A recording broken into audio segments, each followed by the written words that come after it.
ಸ್ನೇಹಿತರೆ, ಮೀಡಿಯಾ ಮಾಸ್ಟರ್ಸ್ಗೆ ಸ್ವಾಗತ ಸುಸ್ವಾಗತ. ಗೆಳೆಯರೆ, ಭಾರತ ರುದ್ರಂ 2 ಅನ್ನೋ ಮಿಸೈಲನ್ನು ಪರೀಕ್ಷೆ ಮಾಡಿದೆ. ಈ ಮೂಲಕ ದಾಳಿಗೂ ಮೊದಲೇ ಶತ್ರುಗಳ ನಡಮುರಿಯುವ ಅಸ್ತ್ರವನ್ನು ಬತ್ತಳಿಕೆಗೆ ಸೇರ್ಪಡೆ ಮಾಡಿಕೊಳ್ತಾ ಇದೆ. ಆಧುನಿಕ ಯುದ್ಧ ತಂತ್ರಗಳಲ್ಲಿ ಅತ್ಯಗತ್ಯವಾಗಿ ಬೇಕಿರುವ ಈ ಅಸ್ತ್ರಗಳನ್ನು ಜಗತ್ತಿನ ಕೆಲವು ದೇಶಗಳು ಹೊಂದಿವೆ. ಈಗ ಭಾರತ ಕೂಡ ಈ ಮಿಸೈಲ್ ನಿರ್ಮಾಣದಲ್ಲಿ ಬಹುದೊಡ್ಡ ಯಶಸ್ಸನ್ನು ಸಾಧಿಸಿದೆ. ಜೂನ್ 2ನೇ ತಾರೀಕು ನಡೆದಿರುವ ಪರೀಕ್ಷೆಗಳಲ್ಲಿ ಈ ರುದ್ರಂ 2 ತನ್ನ ಶಕ್ತಿ ಸಾಮರ್ಥ್ಯಗಳನ್ನು ಸಾಬೀತುಪಡಿಸಿದ್ದು ಸೇನೆಯ ಬಲವನ್ನು ಇದು ಹೆಚ್ಚಿಸ್ತಾ ಇದೆ. ಹಾಗಾದ್ರೆ ಏನಿದು ರುದ್ರಂ 2? ಇದರ ಪ್ರಾಮುಖ್ಯತೆ ಏನು? ಇದು ಭಾರತಕ್ಕೆ ತುಂಬಾ ಅಗತ್ಯ ಅಂತ ಅನ್ಸೋದು ಯಾಕೆ ಮತ್ತು ನಮ್ಮ ಸೇನೆಯ ಶಕ್ತಿಯನ್ನ ಇದು ಹೇಗೆ ಹೆಚ್ಚು ಮಾಡುತ್ತೆ? ಬನ್ನಿ ನೋಡೋಣ. ಗೆಳೆಯರೆ, ಆಧುನಿಕ ಯುದ್ಧ ತಂತ್ರಗಳು ಬದಲಾಗಿವೆ. ಈಗಾಗಲೇ ಎಲೆಕ್ಟ್ರಾನಿಕ್ ವಾರ್ಫೇರ್ಗೆ ಜಗತ್ತು ತೆರೆಕೊಂಡಿದೆ. ಯುದ್ಧ ಶುರು ಮಾಡಬೇಕು ಅಂತ ನಮ್ಮ ಶತ್ರುಗಳು ಅಂದುಕೊಳ್ಳೋ ಮೊದಲೇ ಅವರ ಶಕ್ತಿಯನ್ನೇ ನಾಶ ಮಾಡಿಬಿಟ್ರೆ ಆ ಯುದ್ಧವನ್ನು ಗೆದ್ದು ಬಿಡೋದು ಕಷ್ಟ ಆಗೋದಿಲ್ಲ. ಮೊನ್ನೆ ಆಪರೇಷನ್ ಸಿಂಧೂರ್ ಸಮಯದಲ್ಲಿ ಭಾರತ ಅದನ್ನೇ ಮಾಡಿತ್ತು. ನಾವು ನಮಾಜ್ ಮಾಡಿ ಯುದ್ಧ ಶುರು ಮಾಡಬೇಕು ಅಂತ ಅಂದ್ಕೋತಾ ಇದ್ವಿ, ಅದಕ್ಕೆ ಅಂತ ನಾವು ಬಗ್ಗಿದ್ವಿ. ಅಷ್ಟರಲ್ಲಿ ಭಾರತ ಬಡಿದು ಬಿಡ್ತು ಅಂತ ಮೊನ್ನೆ ಪಾಕಿಸ್ತಾನದ ಪ್ರಧಾನಿ ಹೇಳ್ಕಣ್ಣಲ್ಲ.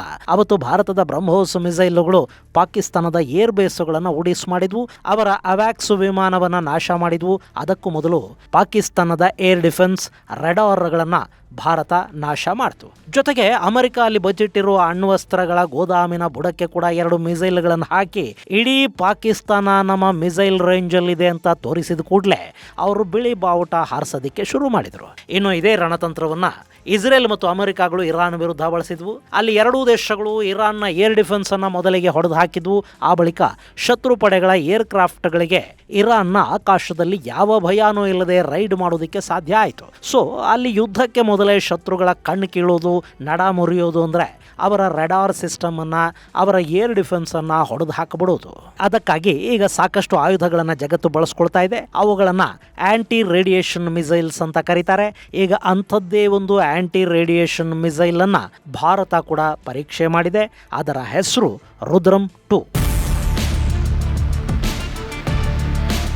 ಈ ರುದ್ರಂ 2 DRDO ಅಭಿವೃದ್ಧಿಪಡಿಸಿರುವ ಸ್ವದೇಶಿ ತಂತ್ರಜ್ಞಾನದ ಮಿಸೈಲು.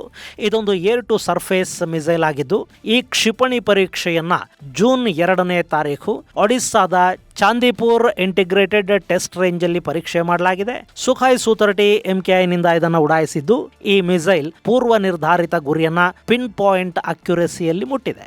ಇನ್ನು ಈ ರುದ್ರಂ ಆಂಟಿ ರೇಡಿಯೇಷನ್ ಮಿಸೈಲ್ ಆಗಿದ್ದು ಇದು ಶತ್ರು ದೇಶದ ರಡಾರ್ ಸಂವಹನ ಕೇಂದ್ರಗಳು ಮತ್ತು ಏರ್ ಡಿಫೆನ್ಸ್ ಸಿಸ್ಟಮ್ಗಳನ್ನು ನಾಶ ಮಾಡೋ ಸಾಮರ್ಥ್ಯವನ್ನು ಹೊಂದಿದೆ. ಈ ಮಿಸೈಲ್ 300 ಕಿಲೋಮೀಟರ್ ರೇಂಜ್ ಅನ್ನು ಹೊಂದಿದೆ. ಮ್ಯಾಕ್ 5.5 ವೇಗದಲ್ಲಿ ಇದು ಚಲಿಸುತ್ತೆ. ಹಾಗೆ 200 kg ತೂಕದ ವಾರ್ ಹೆಡ್ ಅನ್ನ ತಗೊಂಡು ಹೋಗುವ ಸಾಮರ್ಥ್ಯವನ್ನು ಹೊಂದಿರುವ ಈ ಮಿಸೈಲ್ ಅನ್ನ 3000ದಿಂದ 15,000 ಮೀಟರ್ಗಳ ನಡುವಿನ ಎತ್ತರದಿಂದ ಉಡಾಯಿಸೋದಕ್ಕೆ ಸಾಧ್ಯ ಆಗುತ್ತೆ. ರುದ್ರಂ 2 ಮಿಸೈಲ್ ಅನ್ನ ಸುಖಾಯ್ ಸು-30 MKI ಸೇರಿದಂತೆ ಭಾರತದ ಯಾವುದೇ ಯುದ್ಧ ವಿಮಾನಕ್ಕೆ ಬೇಕಾದರೂ ಅಳವಡಿಸಬಹುದು. ಇದು ಶತ್ರು ದೇಶದಲ್ಲಿನ ರಡಾರ್ ಸಂಕೇತಗಳನ್ನು ಗುರುತಿಸಿ ಅವು ಇರುವ ಜಾಗದ ಮೇಲೆ ನಿಖರವಾಗಿ ದಾಳಿಯನ್ನು ಮಾಡುತ್ತೆ. ಈ ದಾಳಿಗಳು ಶತ್ರುಗಳ ಸಂವಹನ ಕೇಂದ್ರಗಳನ್ನು ನಾಶ ಮಾಡುತ್ತವೆ. ಇದು ಆಧುನಿಕ ಯುದ್ಧ ಭೂಮಿಯಲ್ಲಿ ನಮ್ಮ ಕೈ ಮೇಲಾಗೋ ಹಾಗೆ ಮಾಡುತ್ತೆ. ಈ ಹಿಂದೆ ರುದ್ರಂ 1 ಮಾದರಿಯನ್ನ ಭಾರತ ಪರೀಕ್ಷೆ ಮಾಡಿ ಅದನ್ನು 2022ರಲ್ಲೇ ಭಾರತದ ಬತ್ತಳಿಕೆಗೆ ಸೇರ್ಪಡೆ ಮಾಡಿತ್ತು.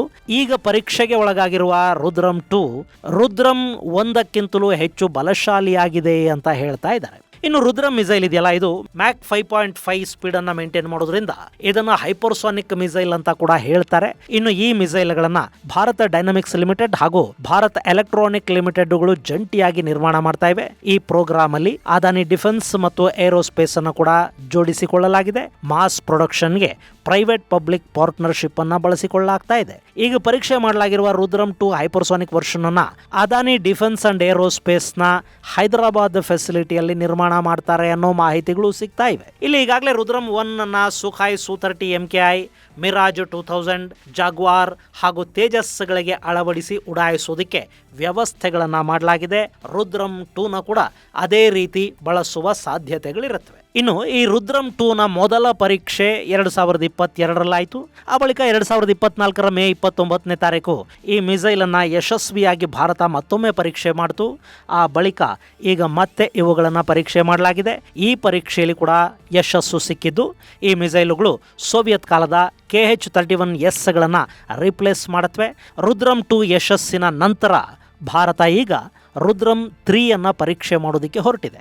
ಆ ಮೂಲಕ 600 ಕಿಲೋಮೀಟರ್ ವರೆಗಿನ ರೇಂಜನ್ನು ಕೂಡ ಅಚೀವ್ ಮಾಡೋ ಗುರಿಯನ್ನು DRDO ಇಲ್ಲಿ ಹಾಕೊಂಡಿದೆ. ಅಲ್ಲದೆ ಮುಂಬರುವ ರುದ್ರಂ 3ಯಲ್ಲಿ 500 kgಗೂ ಹೆಚ್ಚು ತೂಕದ ವಾರ್ ಹೆಡ್ ಅನ್ನ ಬಳಸುವ ಸಾಧ್ಯತೆ ಇರುತ್ತೆ. ಅದರಲ್ಲಿ 2 ಸ್ಟೇಜ್ ರಾಕೆಟ್ ಮೋಟಾರ್ ಅನ್ನ ಅಳವಡಿಸ್ತಾರೆ. ಸದ್ಯಕ್ಕೆ ರುದ್ರಂ 3 ಡೆವಲಪ್ಮೆಂಟ್ ಸ್ಟೇಜ್ ಅಲ್ಲಿದ್ದು ಆದಷ್ಟು ಬೇಗ ಅದನ್ನು ಕೂಡ ಪರೀಕ್ಷಿಸುವ ಲೆಕ್ಕಾಚಾರದಲ್ಲಿ DRDO ಇದೆ. ಗೆಳೆಯರೆ, ಈ ರುದ್ರಂ 2 ಪರೀಕ್ಷೆ ಯಶಸ್ವಿಯಾಗಿರುವುದು ಆತ್ಮನಿರ್ಭರ ಭಾರತ ಅಭಿಯಾನಕ್ಕೆ ಶಕ್ತಿಯನ್ನು ಕೊಡ್ತಾ ಇದೆ. ಇದರಿಂದ ಭಾರತೀಯ ವಾಯುಪಡೆಯ ಶಕ್ತಿ ಹೆಚ್ಚಾಗುತ್ತೆ. ಶತ್ರು ದೇಶಗಳ ರಡಾರ್ ನೆಟ್ವರ್ಕ್ಗಳ ವಿರುದ್ಧ ನಮ್ಮ ಕೈ ಮೇಲಾಗೋ ಹಾಗೆ ಈ ಮಿಸೈಲುಗಳು ಮಾಡುತ್ತವೆ ಅನ್ನೋ ಮಾತನ್ನ ರಕ್ಷಣಾ ಸಚಿವ ರಾಜನಾಥ್ ಸಿಂಗ್ ಹೇಳಿದ್ದಾರೆ. ಹಾಗೇನೆ ಈ ರುದ್ರಂ 2 ನಿರ್ಮಾಣಕ್ಕೆ ಕೈ ಜೋಡಿಸಿದ್ದ ಎಲ್ಲರಿಗೂ ಧನ್ಯವಾದಗಳನ್ನು ಅರ್ಪಿಸಿರುವ ರಕ್ಷಣಾ ಸಚಿವರು ಮುಂದಿನ ದಿನಗಳಲ್ಲಿ ಇನ್ನಷ್ಟು ಸ್ವದೇಶಿ ಆಯುಧಗಳನ್ನು ಸಿದ್ಧಪಡಿಸುವ ಮಾತುಗಳನ್ನು ಕೂಡ ಆಡಿದ್ದಾರೆ. ಹಾಗೆ ನೋಡಿದ್ರೆ ಈ ಆಂಟಿ ರೇಡಿಯೇಷನ್ ಮಿಸೈಲುಗಳು ತುಂಬಾ ಹಿಂದಿನಿಂದಲೂ ಇವೆ. ಮೊದಲಿಗೆ ಆಂಟಿ ರೇಡಿಯೇಷನ್ ಬಾಂಬುಗಳ ಬಳಕೆ ಆಗ್ತಾ ಇತ್ತು. ಜರ್ಮನಿ ನಿರ್ಮಿತ BV246 ಆಂಟಿ ರೇಡಿಯೇಷನ್ ಬಾಂಬ್ ಆಗಿ ಕೆಲಸ ಮಾಡ್ತಾ ಇತ್ತು. ಇದಾದ ಮೇಲೆ ಅಮೆರಿಕದ AMRAAM ಅಂದ್ರೆ advanced medium range air to air ಮಿಸೈಲ್ಗಳನ್ನು ಕೂಡ ಆಂಟಿ ರೇಡಿಯೇಷನ್ ಮಿಸೈಲ್ಗಳಾಗಿ ಬಳಕೆ ಮಾಡಿದ್ರು. ಹಾಗೆ ಸೋವಿಯತ್ ಕಾಲದ R-77ಗಳು ಕೂಡ ಆಂಟಿ ರೇಡಿಯೇಷನ್ ಮಿಸೈಲ್ಗಳಾಗಿ ಗುರುತಿಸಿಕೊಂಡ್ವು. ಇನ್ನು ಚೈನಾ, ತೈವಾನ್, ಬ್ರೆಜಿಲ್, ಟರ್ಕಿ ಸೇರಿದ ಹಾಗೆ ನಾನಾ ದೇಶಗಳು ಈ ಮಿಸೈಲ್ಗಳನ್ನು ಈಗಾಗಲೇ ಅಭಿವೃದ್ಧಿಪಡಿಸಿವೆ. ಈಗ ಭಾರತ ಕೂಡ ಆ ಪ್ರಯತ್ನದಲ್ಲಿ ದೊಡ್ಡ ಯಶಸ್ಸನ್ನು ಕಂಡಿದೆ. 2012ರಲ್ಲಿ ರುದ್ರಂ ತಯಾರಿ ಆರಂಭ ಮಾಡಿದ ಭಾರತ 2022ರಲ್ಲಿ ಅದರ ಮೊದಲ ಆವೃತ್ತಿಯನ್ನ ವಾಯುಪಡೆಗೆ ಸೇರ್ಪಡೆ ಮಾಡಿಕೊಳ್ತು ಮತ್ತು ಅದೇ ವರ್ಷ 2ನೇ ಆವೃತ್ತಿ ಅಂದ್ರೆ ರುದ್ರಂ 2ನ ಮೊಟ್ಟ ಮೊದಲ ಪರೀಕ್ಷೆಗಳು ಕೂಡ ನಡೆದವು. ಈಗ ಅಂತಿಮ ಪರೀಕ್ಷೆಗಳನ್ನು ಮುಗಿಸ್ಕೊಂಡು ರುದ್ರಂ 2 ಮಾಸ್ ಪ್ರೊಡಕ್ಷನ್ಗೆ ಹೋಗ್ತಾ ಇದೆ.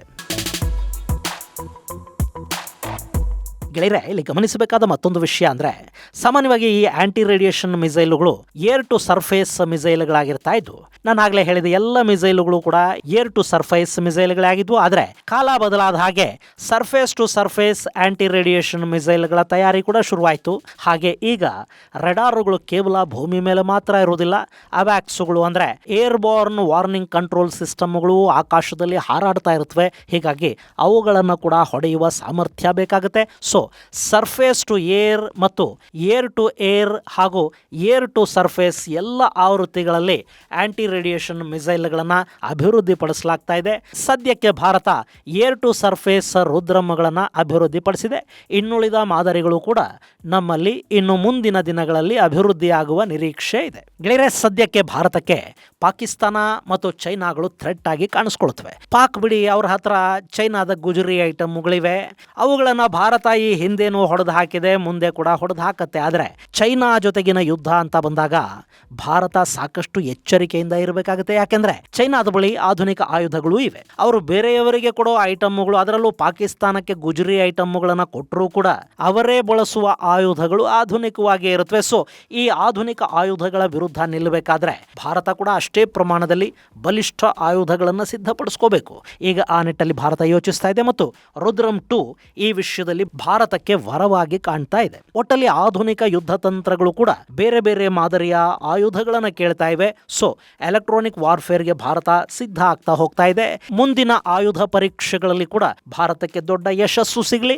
ಜಾಗತಿಕ ಮಟ್ಟದಲ್ಲಿ ಸ್ಪರ್ಧೆಯೊಡ್ಡೋದಕ್ಕೆ ಬೇಕಾದ ಎಲ್ಲ ರೀತಿಯ ಆಯುಧಗಳು ಭಾರತದಲ್ಲೇ ತಯಾರಾಗೋ ಹಾಗಾಗ್ಲಿ ಅಂತ ಹಾರೈಸೋಣ. ಇದು ಗೆಳೆಯರೆ ಭಾರತದ ರುದ್ರಂ 2 ಕುರಿತಾದ ಒಂದಷ್ಟು ಮಾಹಿತಿ. ಮುಂದಿನ ಸಂಚಿಕೆಯಲ್ಲಿ ಮತ್ತಷ್ಟು ವಿಶೇಷಗಳ ಜೊತೆ ಮತ್ತೆ ಭೇಟಿಯಾಗೋಣ. ಅಲ್ಲಿವರೆಗೆ ಜೈ ಹಿಂದ್, ಜೈ ಕರ್ನಾಟಕ.